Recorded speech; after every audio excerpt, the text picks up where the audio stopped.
My name is David Sprau, and I started my railroad career on the Northern Pacific in May of 1960, working the graveyard shift in their depot at Easton, which is 12 miles west of here.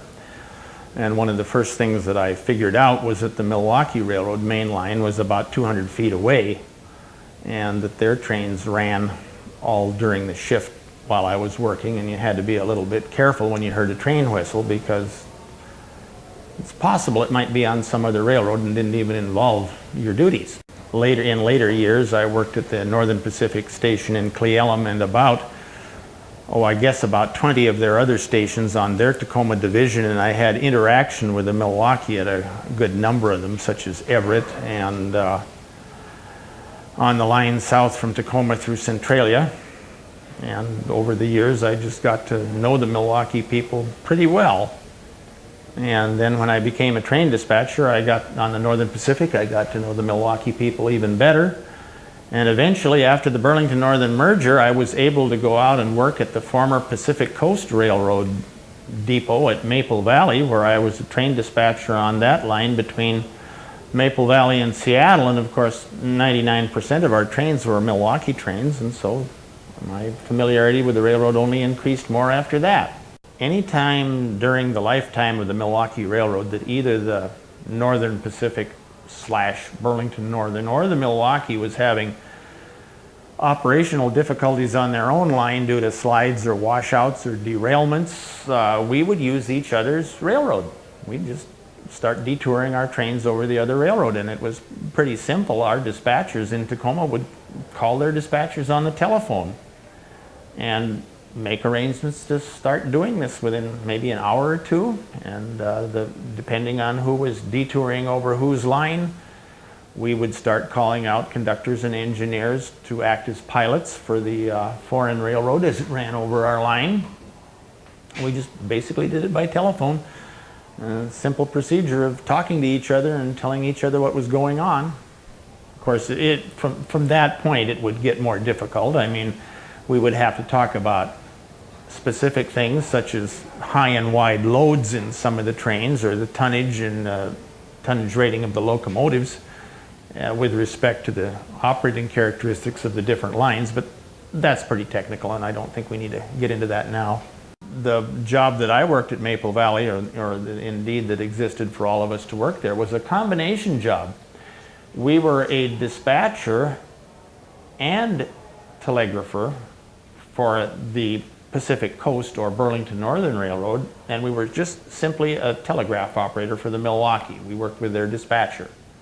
So it was very unusual. There weren't very many jobs in the United States where one dispatcher actually worked for another dispatcher. Most of the time the pecking order was that only telegraphers worked for dispatchers.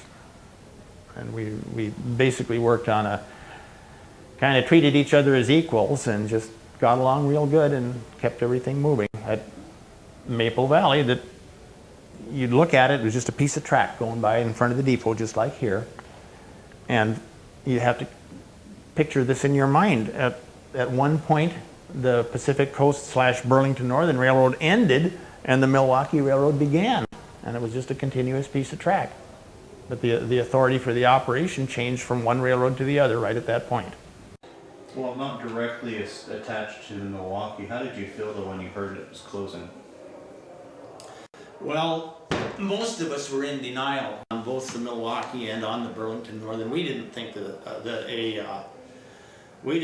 something of that magnitude could be successfully carried off by the people who were trying to do it. And most of us on the Burlington Northern were not happy about it. We imagined that we could very well be in the shoes of the people over there. And we had enough of our own bad rumors about closing down this or cutting back that we could imagine what a total shutdown, how that would affect people. Plus, we really didn't feel that it was a very good idea. We thought, boy, they've really got some poor management over there to not be able to come up with something better than this. But nevertheless, it happened, and it was pretty much to our surprise. We always thought that the new Milwaukee group or the Union Pacific or even maybe the Burlington Northern would come along and purchase most of this and prevent it from happening, but it didn't happen and the whole thing shut down. Most of the guys I already knew from running across them at some other place, like Cleellum. I knew who they were, and most of them knew who I was. But our interaction with them was not a great deal at Maple Valley, but we worked very closely with the Milwaukee dispatchers in Tacoma, and of course we knew who all of them were, and they knew all of us. What was a typical workday like for you there at Maple Valley? How would your day start, and what was kind of the general flow of things, types of things you did? Well, I worked all 3 shifts at Maple Valley, but for many years I held a job that worked 4 afternoons on the afternoon shift in the Seattle dispatcher's office on the Burlington Northern, and then 1 day a week, on Wednesdays, I would work an afternoon shift at Maple Valley. I had that job for probably about 6 or 7 years. And so what I'm familiar with the most, even though I worked all of the shifts at Maple Valley at one time or another, I'm most familiar with the afternoon shift, and I can describe that. Yeah, I would normally relieve Ralph Ozura, who was the combination chief dispatcher and trip train dispatcher. That's what we call the shift dispatcher, and the telegrapher and the agent. He wore about 4 hats. He was the everybody at Maple Valley, and I would relieve him. And usually we would have a couple of Milwaukee trains out of Cleellum called to come our way, number 261 and 263, later known as 201 and 203, I believe. And those would go by early in my shift, and our own train, our own local out of Renton, would go into Seattle early in the afternoon in the same direction.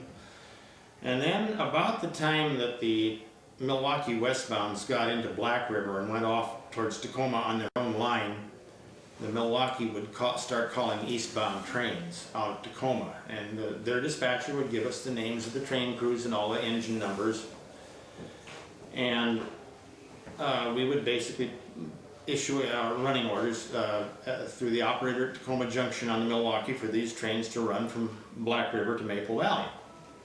And it wasn't quite as simple as that, because there was a Seattle connection, and at the same time the BN operators at Spokane Street Tower would inform us that these switch engines were ready to go from Spokane Street or Milwaukee's yard at Stacy Street out to either Van Asselt or Black River, depending on the time period, to bring out cars for these eastbound trains to pick up and take with them, and we would issue in running orders for the Milwaukee trains to make that connection. I guess I should add that the names of the crews and the engine numbers for those trains were furnished to us by the yardmaster or the clerk at Milwaukee Yard in Seattle. It was a cooperative effort, I guess, with all the various employees giving us information. And then, of course, when the trains and the switch jobs, the local switch jobs themselves would get to Black River Station, the operator there would give us the arrival and departure times, and we'd put them on our train sheet, and we'd just coordinate everything. Sometimes there would be a little bit of conflict. A Milwaukee eastbound train would be ready to go at Black River at the same time that maybe a Milwaukee westbound train was somewhere around Cedar Falls, and the Milwaukee dispatcher and I would have to decide between ourselves whether these trains would meet at Trude, which was the first siding east of Maple Valley where the trains could meet, or whether they would need to meet on at the end of double track at Renton, where the eastward and westward main track went into a single track. And usually we would defer to whatever the Milwaukee wanted, because they knew what the running times were, and if their dispatchers wanted to delay their trains, that was their business. There was some we shouldn't have been doing this, but for a while when they were running a local, they called it the Enumclaw local, but actually it went to North Bend. They were running this local out of Tacoma. It came from Tacoma to Black River and then went up through Maple Valley and went to Cedar Falls. And it was just a little short train. And we could put it away on the Pacific Coast, the old main line that went to Black River at Maple Valley. Just have them open a switch and head in on that track and meet a Milwaukee train. And I forget what took place. But something happened, and the Milwaukee superintendent informed his dispatchers that he didn't want that train doing that anymore. And so along came a situation one night where we were jammed with trains going in both directions, and right in the middle of it was this local. And leaving him at the end of double track at Renton for about 2 or 3 Milwaukee westbounds and a couple of Milwaukee eastbounds behind him was gonna foul things up real badly. And I suppose this is bragging a little bit, but I just went ahead and made a meet at Maple Valley, instructed that train to come up to Maple Valley and head in. And the Milwaukee dispatcher said to me, "Our superintendent says that he doesn't want that being done anymore." And I said, "Well, you tell your superintendent that this is the Burlington Northern Railroad between Renton and Maple Valley, and I'm in charge of it, not him. And if I need to take one of these trains up here and put them away up here to make things work, that's what I'm going to do." And it sounded to me like this Milwaukee dispatcher was just practically applauding. He says, "Oh, good." He says, "That's just what I wanted to hear. Thanks." So, you know, we did what we could and try to make everything work, and we were 99% successful. What challenges did weather present to you with your duties? Not very many. The honest answer to that would be that it was disagreeable because you'd either have to put on some rain clothes to go out and watch a train go by, or you'd have to go out and get wet. That was about the extent of it. But I think what the answer you're looking for is for these train crews, and for the train dispatchers on a much longer line, like the Milwaukee dispatchers, where they had trackage through the mountains, it's a different matter entirely. You had to stay awake and pay attention and kind of be ready for almost anything to happen.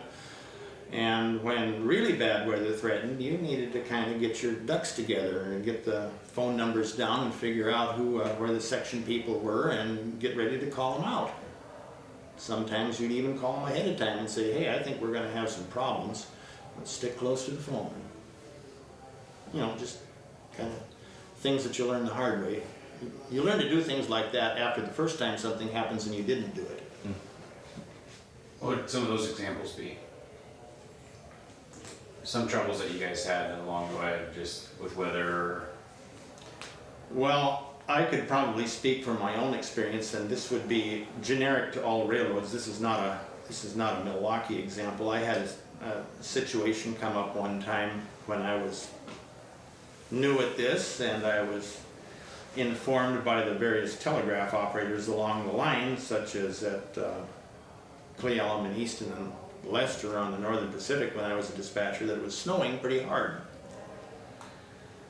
And I didn't pay attention like I should have, and pretty soon it had snowed a little too hard, and we had to get some people out to shovel switches.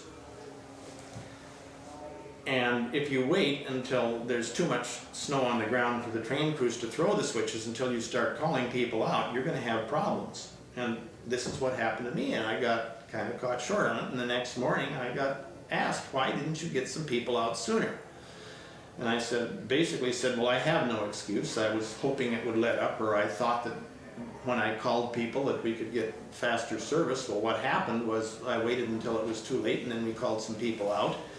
And by the time they could get there, it was really too late, and the trains had started arriving at the places in question and needed to do switching and other duties at those places, and train crews couldn't get the switches to move all the way over. And if I'd have just called some section men out an hour earlier or 2 hours earlier, it would have been a mere blip on the radar screen. Nobody would have noticed a thing. And that's what you do as a train dispatcher. You learn by your mistakes. I resolved never ever to let that happen again, and it didn't. I worked many more years, and as soon as a snowflake came down, I started getting ready to call people out and have it taken care of ahead of time. You learn by your mistakes not to let what caused you to have a bad night happen a second time.